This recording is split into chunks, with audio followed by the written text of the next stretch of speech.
Hello YouTube, it is your boy B3 back with another kicking graphic novel review. I know, that's been most of the videos recently. I've just been reading a ton of comics, catching up and stuff. I've just had a lot of comic time and some comic money as well.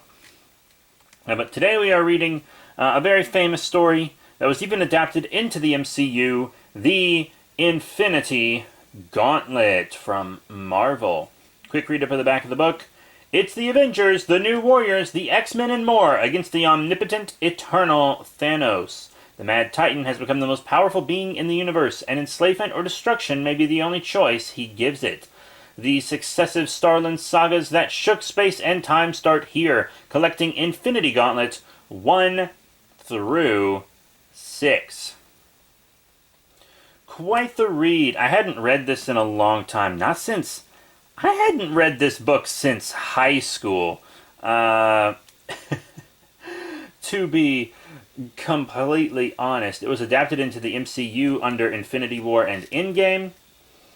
And the build-up to the Infinity Gauntlet was like the entire first saga of the MCU. So, very, very fun stuff. It was written by Jim Starlin, penciled by George Perez, who I'm a big fan of, by the way, and Ron Lim. Inkers Joe Rubinstein with Tom Christopher and Bruce Stolotoff. Colorists Max Shalali, Ian Longlin, and Evelyn Stein. Letterer Jack Morielli. Letterer Jack Morielli. Editor Craig Anderson. Cover art George Perez. Also, I gotta say it again. I'm a big George Perez fan. And back cover colors by Thomas Mason. There's a lot of credit to be given in this book. So it starts after Thanos achieves the Infinity Gauntlet.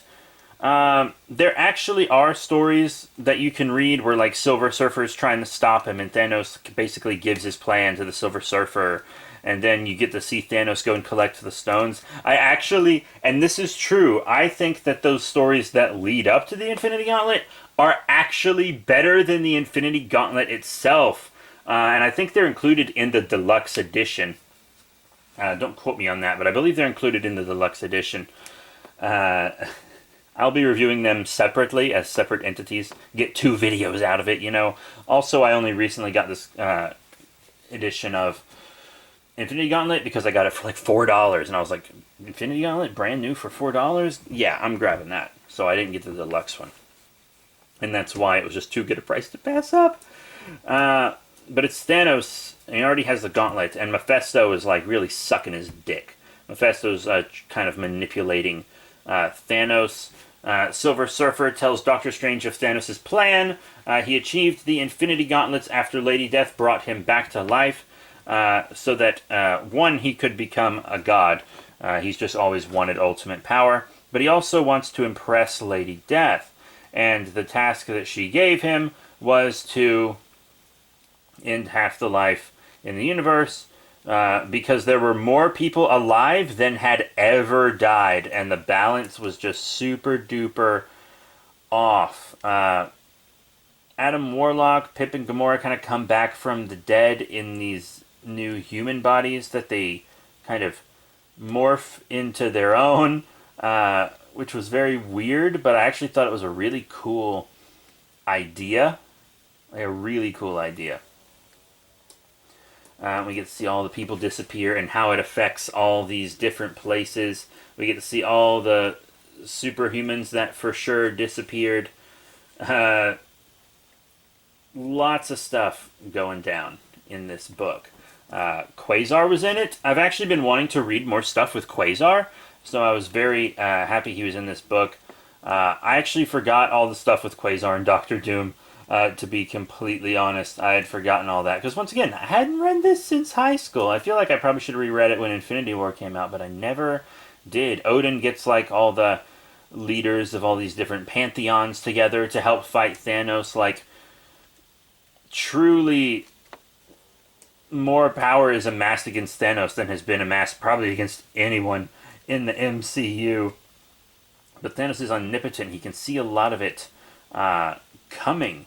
and he lets out this like psychic wave of rage when Lady Death refuses to accept him, even speak to him and look at him.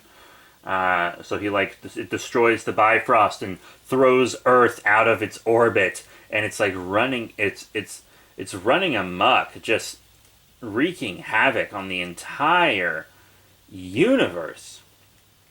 It's very insane. But yeah, a bunch of heroes all team up, and I really like when Adam Warlock, who's making all the plans here, goes up to Wolverine and the Hulk, and he's like, most of the heroes in there aren't going to be really willing to kill him. You guys, if you get the chance, just put Thanos down. And they were like, yes. Also, we got to see Wolverine and Hulk kind of, put their differences aside and focus on their similarities, which was nice. Doctor Doom joins all the heroes, and he does, of course, try to betray them and steal the ultimate power for himself. Oh, who would have thought that happened? All the big cosmic beings of the universe get involved. A lot of crazy stuff in this book. Thanos tries to make Lady Death jealous by making, oddly enough, a female version of himself that he can fuck, and that's real. That's what he did. Imagine making your ideal woman, and it's just a female version of yourself. That's so narcissistic and fucked, but it also kind of fits Thanos. And then the fight with Thanos isn't even a fight, like, at all. Thanos just slaps him around a bunch. Really wild. But Adam Warlock's plan was to kind of send them in as sacrificial pawns so that Silver Surfer from light years away could shoot across space and grab the Infinity Gauntlet when Thanos raised his hand to slay the final hero. At the peak of his confidence, Mephisto tricked Thanos into giving up a lot of his power. There were dinosaurs, not going to tell you how or why, but there were dinosaurs, which is an instant thumbs up from me. You guys know I'm a sucker for that. I'll read any comic with dinosaurs. Actually, we want to start reading Moon Girl and Devil Dinosaur, because I read issue 1 recently, and it was awesome. But Thanos defeats all the Celestials and the gods, the true gods of the Marvel Universe, and the whole universe is just going completely out of whack. Silver Surfer misses the gauntlet when he flies by, which was like, what? Thanos becomes Eternity, but leaves his physical body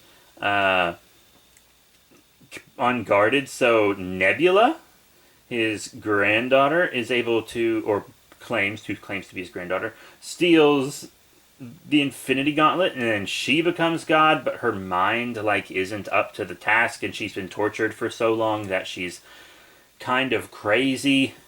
So Thanos teams up with the Avengers and all the other heroes to stop her. Quite the roller coaster. And Adam Warlock uses his connection to the Soul Stone to kind of hide himself from Nebula, so she's not aware of his presence in any way. And Thanos' mind was too strong for him to do that, but not Nebula's. And, she turned everything back to the way it was 24 hours before. A lot of people, not all, but a lot of people didn't even remember all the horrible stuff that happened.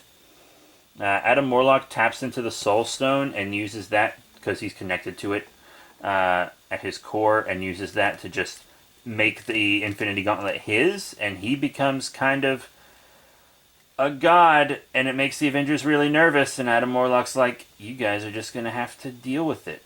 And then there's kind of an epilogue where Thanos kind of tricks the Avengers into thinking he's dead, but of course he can't trick Adam Warlock, because Warlock is omnipotent now.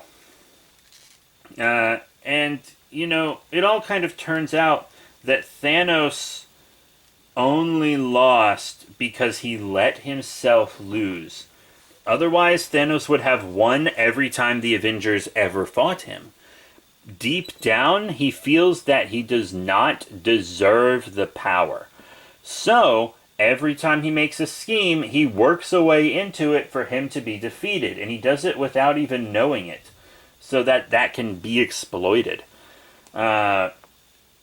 And so he kind of retires at the end of this book. We know he eventually comes back, but he just becomes a humble farmer, at the edge of the galaxy, and he talks to Adam Warlock and stuff at the end, and that was a really fun thing. But this book was really, really fun. You shouldn't read it without reading the stuff that builds up to it, like the Silver Surfer stuff and Thanos Quest and whatnot. Definitely read that before you read this, because it will make you appreciate it so much more. Without that stuff, this feels like half the story. Like, a lot of it doesn't feel earned. But if you read the issues and stuff where Thanos is going around collecting the Infinity Gems for his Gauntlet, and Silver Surfer trying to stop that, that makes the book infinitely more enjoyable once he gets the full thing together. So definitely read those comics first. Story-wise, a lot of the narration and stuff is very dated. The thought bubbles in it are very dated. It's a very dated comic book writing style, but it's not, like, too dated. It's post-code, so it's not too bad. It can touch on some more interesting themes and etc. But one thing I just gotta gush over is the art. Lots of the cosmic art in this is so beautiful. The way Thanos' eyes are drawn as black, but with a twinkle, oh, that looks so good. Oh my god, it looks absolutely incredible. It looks incredible. Just insanely good. We've got so many cosmic entities and all the energy flying around in the big fights. Everything's just drawn incredibly well. The art in this book is a true feat of the imagination. Absolutely incredible art. Even if you don't like the story, the book is kind of worth keeping around for the art, because it's just magnificent. It's really magnificent. But that is it for the Infinity Gauntlet. Thank you all very much for your support. Remember to rate, comment, and subscribe. Check out all the cool links in the description below. We got Patreon, and we got a link tree that can take you to our Twitter, Facebook, etc. But that's it. The Infinity Gauntlet is a classic comic story. Basically, all comic readers are aware of its existence, even if they haven't read it. A true classic, must read, but definitely read the stuff that builds up to it first, because without it, the story can be kind of hard to really appreciate. So that is it. Thank you all very much for your support. Remember to rate, comment, subscribe. Check out all the cool links in the description below, Facebook, Twitter, etc. And I'll see you all next time.